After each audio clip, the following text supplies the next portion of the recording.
In the late 16th century, when England sought to expand its power and establish colonies in the New World, one small group of settlers set out on a journey that would become one of history's greatest enigmas.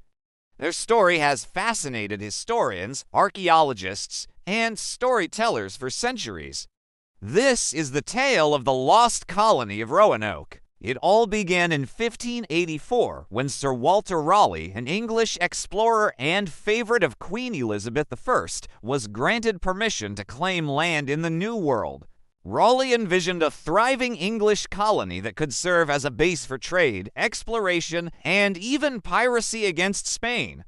Scouting ships were sent to explore the coast of what is now North Carolina. The reports that came back were promising: fertile soil, abundant resources, and a strategic location. In 1585, the first colony was established on Roanoke Island, but it struggled from the start. Food shortages, conflicts with local Native American tribes, and poor planning led to hardship. After only a year, most of the colonists returned to England, leaving the settlement nearly deserted. Yet Raleigh and his backers were determined to try again. In 1587, a second group of settlers, this time including women and children, set out for Roanoke. Led by Governor John White, the colony consisted of about 115 people. Among them was White's own daughter, Eleanor Dare, who soon gave birth to Virginia Dare, the first English child born in the Americas. This was meant to symbolize a hopeful beginning for England's presence in the New World, but challenges arose almost immediately. Relations with nearby tribes were tense. Some groups were hostile after the violence of the earlier settlement, while others were more open but cautious. Food supplies dwindled and morale was low. The settlers urged John White to return to England for help and supplies. Though reluctant to leave his family behind, he agreed. White returned to England in 1587, but his plans to quickly resupply the colony were interrupted by war. England was under threat from the Spanish Armada, and ships were needed for defense. Years passed before White could return to Roanoke. Finally, in 1590, 3 years after he had left, he set sail back across the Atlantic. When he arrived, he was met with a chilling scene. The colony was deserted. The houses had been dismantled or fallen into ruin, the settlement overgrown with grass and weeds. There were no signs of battle, no human remains, no evidence of a hurried departure. The only clue was a single word carved into a wooden post: Croatoan. Another carving, the letters Crow, was found on a nearby tree. White took this as a hopeful sign.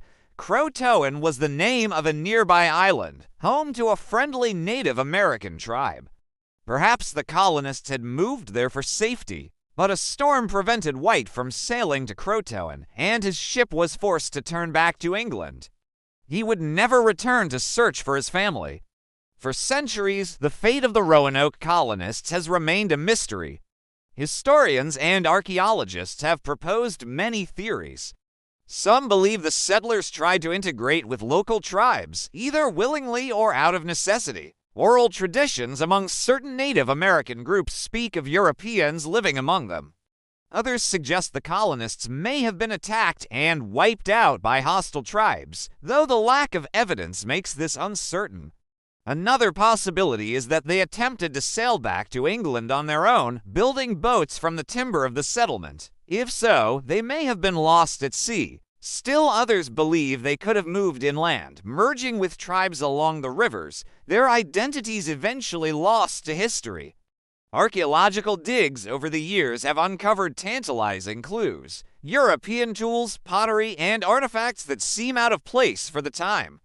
Yet no definitive proof has ever solved the mystery. The Lost Colony of Roanoke has since become a powerful symbol in American history, a story of hope, survival, and disappearance.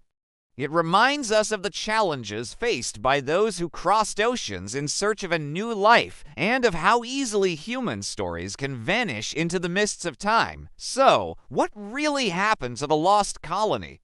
Were they absorbed into native tribes? Did they perish at sea? Or are their remains still hidden somewhere, waiting to be discovered? The truth may never be known, but the story of Roanoke continues to haunt us centuries later. If you enjoyed this journey into one of America's greatest mysteries, be sure to like, subscribe, and share, and tell us in the comments what you think happened to the Lost Colony of Roanoke.